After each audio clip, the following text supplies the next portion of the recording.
We've changed the environment over the years. The Breast History Matters framework, when that came out, we felt very strongly that there wouldn't be any tables in the rooms, or if they were very much at the children's level, especially for the younger children.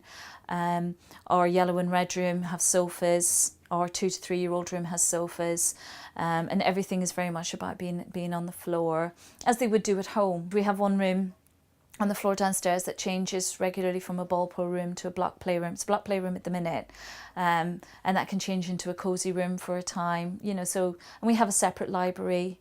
So we're very lucky that we have lots of rooms that we can change, and we can make them into theme rooms if we want to. So the environment's great for us. We're involved with the Eckers at the minute, and something that the Eckers really taught us was to bring our displays down.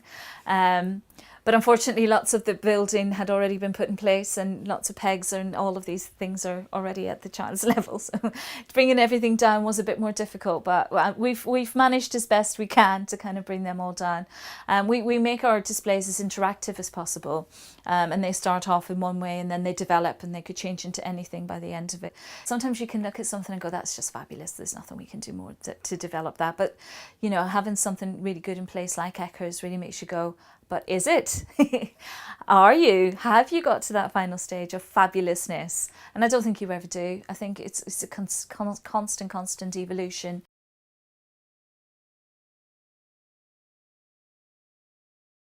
Because we're a community nursery, parents are an invaluable aspect of the nursery. They have to be a part of what we do. We have a management committee of parents that have to work with myself and Anne in all the changes that are initiated in the setting. A lot of the services we do here are open to the community as well as just to the nursery parents. Some of the activities we do here are just for nursery families, but we do the stay and play, we do the baby massage, we do sing and sign, we do workshops, that we do open the doors to the local community as well. And I think it's really important to open the door to everybody. So, you know, for inclusion, so that people feel that, you know, they might not actually choose to send their child to nursery, but they still would like guidance on how that they can support their own children in their home setting. Parents who are thinking of sending their children to nursery, that also helps with that transition from home to nursery. They're familiar with these sort of environments, they're familiar with, you know, people here, they're familiar with the sort of activities that we do here. It's a very scary time often for families when they're thinking of going back to work, and how's that transition going to work. And I think just by coming into these sort of environments enables them to feel much more confident.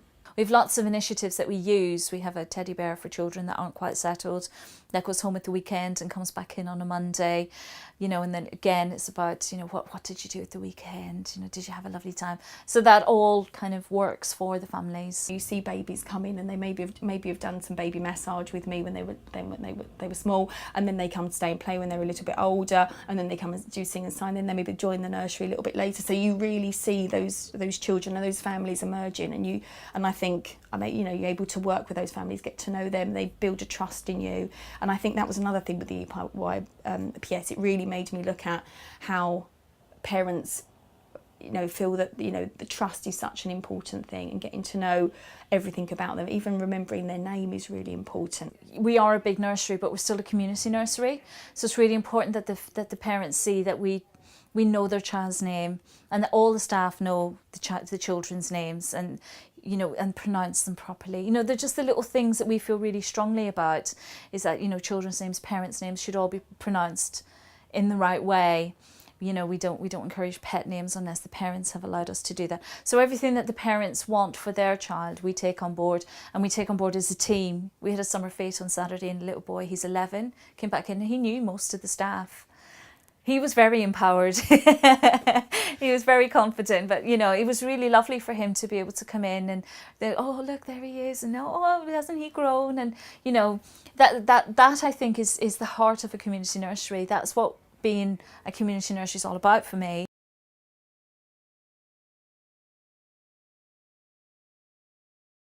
What we ultimately want is we all want to be looking towards progressing children in the same way, with the same ethos, with the same approach, and with the same theories in mind. And the EYPs and the availability of funding to support staff to do their degrees and all of that has supported that to happen.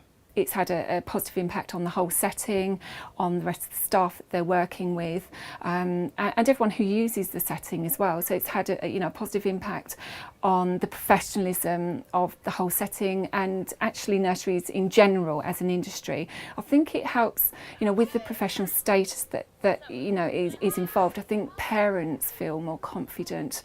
There's a lot more consistency in what's being delivered to the children.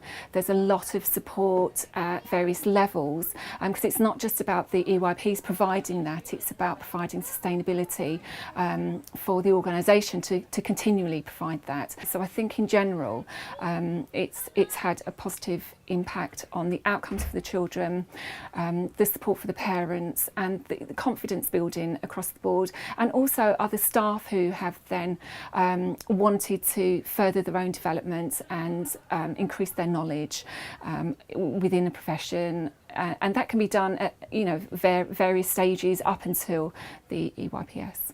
I think the EYPs has been hugely beneficial, both to me professionally, personally, and to the nursery as a setting. I think we've made constant improvements through self-reflection, self-evaluation, just the professional confidence of the senior people in the setting now, and I think that a lot of that has cascaded down from what I've gained in doing the EYPs.